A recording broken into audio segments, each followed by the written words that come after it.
খৈৰাবাৰীত ৭৫ কৃতি শিক্ষাৰ্থীক সম্বৰ্ধনা বাঙালী যুৱ ছাত্ৰ ফেডাৰেচনৰ সংগঠনৰ নৱনিৰ্মিত কাৰ্যালয় উদ্বোধন।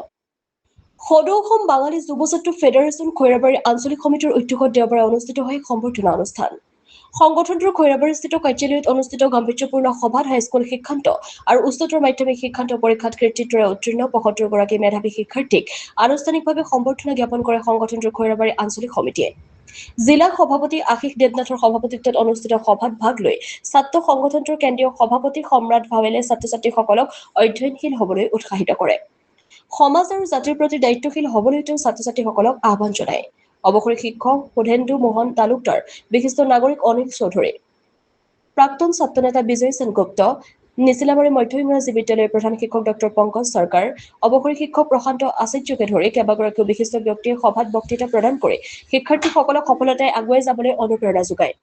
ছাত্ৰ সংগঠনটোৰ কেইবাগৰাকীও নেতা কৰ্মী আৰু বিশিষ্ট নাগৰিক উপস্থিত থকা এই সভাত স্থানীয় বিধায়ক মহেশ্বৰ বড়োকো আনুষ্ঠানিকভাৱে সম্বৰ্ধনা জনায় সংগঠনটোৰ খৈৰাবাৰী আঞ্চলিক সমিতিয়ে।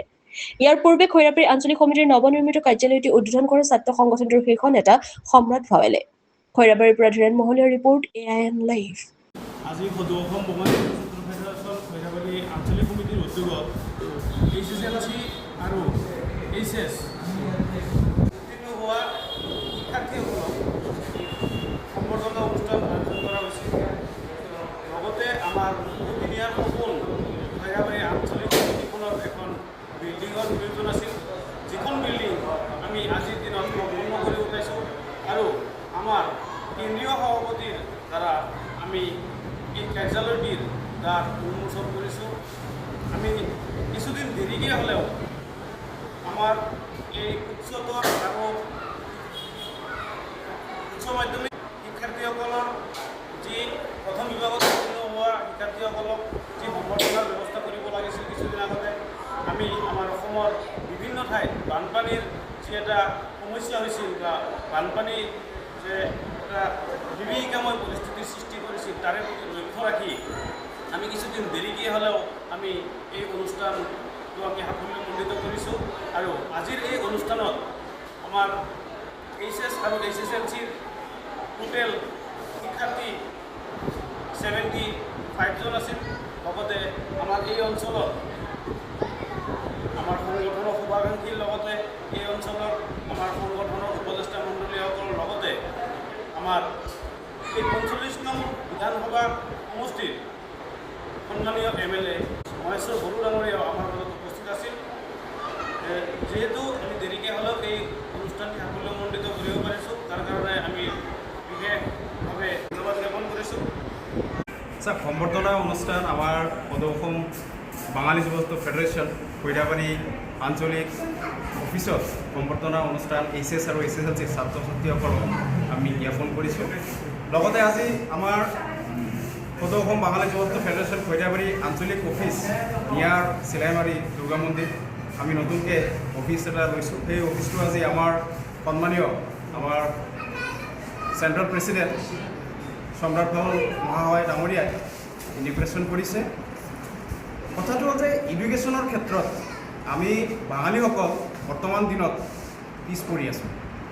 আগত আমি ৰেফাৰেঞ্চ টানো, ভৱিষ্যত মানে অতীতৰ ৰেফাৰেঞ্চ টানি আমি বৰ্তমান কথা কওঁ, কিন্তু বৰ্তমান দিনত আমি আমাৰ নৱপ্ৰজন্মক কিমান আগুৱাই লৈ যাবৰ কাৰণে চেষ্টা কৰিছোঁ, সেইটো হ'ল মূল প্ৰশ্ন। মূল প্ৰশ্নটোৰ উত্তৰত মই আজি ওদালগুৰি জিলাৰ সভাপতি হিচাপে সদৌ অসম বাঙালী যুৱ ফেডাৰেচন খৈৰাবাৰী আঞ্চলিকৰ আমাৰ সভাপতি পল্লৱ তালুকদাৰ ডাঙৰীয়া, ৱৰ্কিং প্ৰেচিডেণ্ট তন্ময় দেৱনাথ ডাঙৰীয়া, লগতে গোটেই টীমৰ লগত আজি আলোচনা কৰিছোঁ। আলোচনা কৰি এটা পদক্ষেপ বা এটা সিদ্ধান্তত আমি উপনীত হৈছোঁ যে সম্বৰ্ধনা অনুষ্ঠানটো আমি পৰীক্ষাৰ ৰিজাল্ট অহাৰ পিছতো পাতোঁ, কিন্তু আমি এটা এৱাৰনেছ প্ৰগ্ৰাম যিবোৰ ষ্টুডেণ্ট আছে সেই ষ্টুডেণ্টসকলক পৰীক্ষাৰ 2 মাহ বা 3 মাহ আগত এটা ইনফ্লুৱেঞ্চ টাইপৰ বা এটা ভাল এটা পজিটিভ যাতে এটা মেছেজ যায়, সিহঁতৰ যাতে ব্ৰেইনটো যাতে ঠিক থাকে, কাৰোবাৰ যদি আৰ্থিকভাৱে দুৰ্বল হৈ আছে, সহায় সহযোগিতা, কোচিং হওক, শিক্ষাৰ ক্ষেত্ৰতে হওক, এডমিশ্যন হওক, সকলো ক্ষেত্ৰত যিখিনি সহায় সহযোগিতাৰ প্ৰয়োজন আগন্তুক দিনত সদৌ অসম বাঙালী যুৱ ছাত্ৰ ফেডাৰেচন খৈৰাবাৰী আঞ্চলিকে কৰি যাব। লগতে আমি কোচিং কোচিঙৰ বাবে আগন্তুক দিনত বৰ্তমানো কোচিং আমি কম বেছি চলাই আছোঁ, কিন্তু আগন্তুক দিনত আমি ইয়াৰ যিটো পৰিসৰ সেই পৰিসৰটো আমি বৃদ্ধি কৰাৰ কাৰণে চেষ্টা কৰিছোঁ। কিয়নো আজিকে চাব ডাঙৰ ডাঙৰ পোষ্টত বাঙালীসকলৰ তেনেকুৱা ধৰণৰ বৰ্তমান প্ৰভুত্ব বা তেনেকুৱা ধৰণৰ পোষ্ট নাই।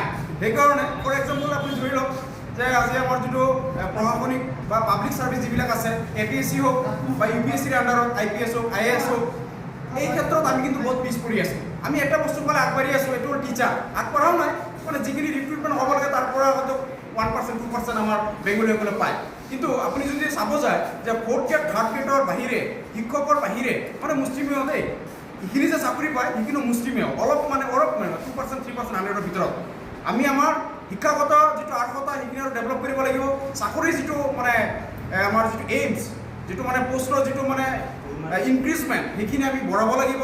আৰু সেই ক্ষেত্ৰত সদৌ অসম বাঙালী যুৱত্ব ফেডাৰেশ্যনে আগন্তুক দিনত যে কোনো প্ৰকাৰে হওক চৰকাৰৰ লগত আলোচনা কৰি হওক, সামাজিকভাৱে যিবোৰ আমাৰ অফিচাৰ আছে তেখেতৰ লগত সাক্ষাৎ কৰি হওক, ষ্টুডেণ্টসকলক আমি যাতে আগুৱাই নিব পাৰোঁ তাৰ বিষয়ে কোচিং হওক ইত্যাদিৰ মাধ্যমে আমি আমাৰ জাতিটোক আগুৱাই নিয়াৰ কাৰণে আমি চেষ্টা কৰিম। আৰু এইখিনি কৰাৰ বাবে আমাৰ বাঙালী সম্প্ৰদায় লগতে আমাৰ অসমৰ সকলো জনসাধাৰণৰ সহায় সহযোগিতাৰ প্ৰয়োজন হ'ব। যিকোনো খবৰ আৰু বিজ্ঞাপনৰ বাবে যোগাযোগ কৰক 7896121996।